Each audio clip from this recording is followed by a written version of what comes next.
publier 2 études sur les concepts de délocalisation et de relocalisation. L'objectif de ces travaux était de mettre en lumière, de définir l'ensemble de ces concepts, qu'il s'agisse des délocalisations, de la réindustrialisation et aussi de la souveraineté, qu'on entend beaucoup dans le débat public et qui sont parfois confondus. Donc, dans le sens le plus communément admis, les délocalisations représentent le déplacement d'unités de production de la France vers l'étranger, que ce soit pour se rapprocher d'un marché d'exportation ou pour réimporter en France des produits qui sont fabriqués à l'étranger, et de ceci dans un objectif de diminution des coûts. Dans un sens beaucoup plus large, une délocalisation peut être considérée comme tout arbitrage défavorable à l'implantation d'une activité en France. Par exemple, un fabricant peut décider de produire une nouvelle gamme, un nouveau bien dans un pays étranger et qui sera ensuite commercialisé en France. Et donc, il n'est pas simple de donner des chiffres sur les délocalisations puisque cela va dépendre de la définition plus ou moins large qui est utilisée. On a pu constater que selon les définitions et les périodes étudiées, les délocalisations représentaient entre 9 000 et 27 000 emplois. Il n'est pas non plus simple de donner clairement des chiffres sur ce que représentent ces délocalisations dans les destructions brutes d'emplois industriels, puisque cela va encore dépendre des périodes et des définitions. Selon les études, les périodes et les définitions utilisées, les délocalisations représenteraient entre 5 et 10% des destructions brutes d'emplois industriels. Sur la période 2009-2020, les délocalisations représenteraient environ en moyenne 6,6% des destructions d'emplois industriels et un peu moins aujourd'hui. Quoi qu'il en soit, il apparaît clairement que si les délocalisations ne sont pas un phénomène négligeable, elles ne sont pas la cause principale de la destruction d'emplois industriels. Ce qui explique en première lieu les pertes d'emplois industriels, ce sont les gains de productivité et l'externalisation vers les services. Dernier point, jusqu'à maintenant, on a plutôt parlé de l'effet des délocalisations au niveau national, mais il ne faut pas oublier que certains territoires sont plus exposés aux délocalisations que d'autres lorsqu'ils sont spécialisés dans des activités productives qui, elles, sont fortement exposées à la concurrence internationale.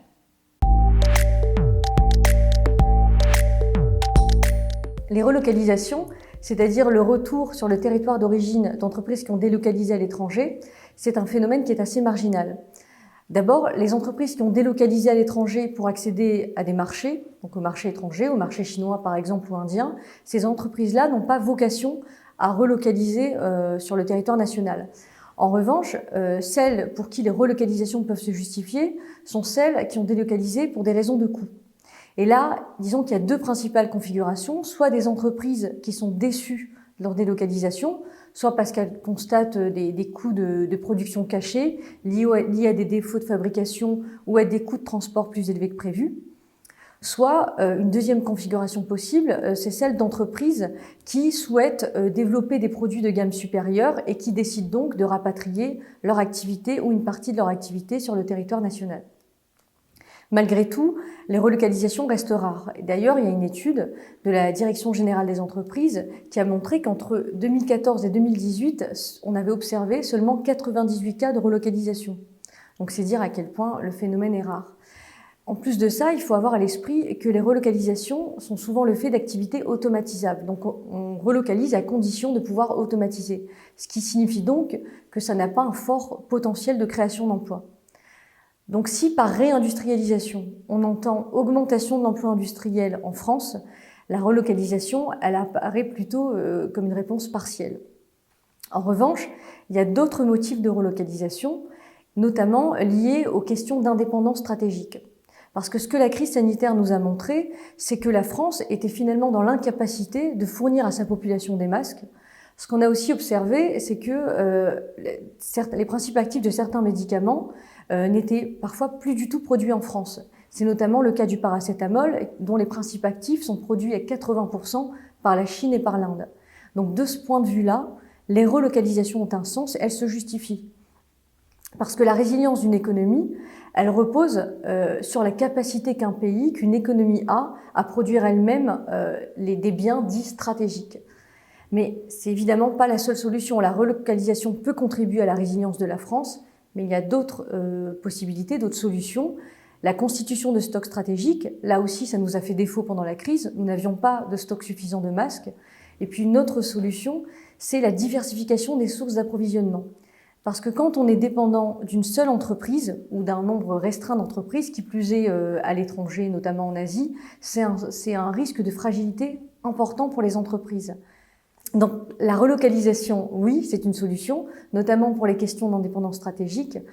En revanche, il faut articuler ça à d'autres politiques industrielles que sont la constitution de stocks stratégiques et la diversification des sources d'approvisionnement. Réindustrialiser suppose de maintenir la base productive existante tout en créant de nouvelles activités industrielles. Et pour cela, il y a plusieurs leviers. Tout d'abord, l'amélioration de la compétitivité hors coût via la montée en gamme. La montée en gamme permet en effet de se différencier de ses concurrents ou de produire de manière plus efficace. Elle protège donc de la concurrence des pays à bas coût. Deuxièmement, il s'agit d'agir sur les compétences. D'une part, il s'agit de résoudre les problèmes de recrutement observés depuis très longtemps par les industriels. Ces difficultés sont notamment liées à l'image négative qui est souvent véhiculée par l'industrie et qui ne colle pas à la réalité. D'autre part, il faut adapter les compétences et donc les formations, qu'elles soient initiales ou continues, aux nouvelles organisations du travail et aux nouvelles technologies. Avec notamment la cobotique, l'Internet des objets ou le lean management, les travailleurs sont amenés à être plus polyvalents, multitâches et à l'aise avec les terminaux numériques. Et enfin, un troisième levier important, c'est celui de l'attractivité du territoire. On le sait, l'industrie est un vecteur de cohésion territoriale, car elle se situe souvent en périphérie des grandes villes ou dans les villes moyennes. Et pour attirer les travailleurs et les activités dans ces territoires, il s'agit par exemple de développer les infrastructures de transport, les infrastructures numériques, d'offrir une qualité de vie satisfaisante, ou alors un coût du foncier qui ne soit pas excessif. Peut-être de manière plus importante, il s'agit aussi de jouer sur les écosystèmes composés des PME existantes et de s'appuyer sur la capacité des acteurs à se mobiliser sur un projet commun. En bref, il s'agit d'ancrer les activités et l'industrie sur le territoire plutôt que de les relocaliser.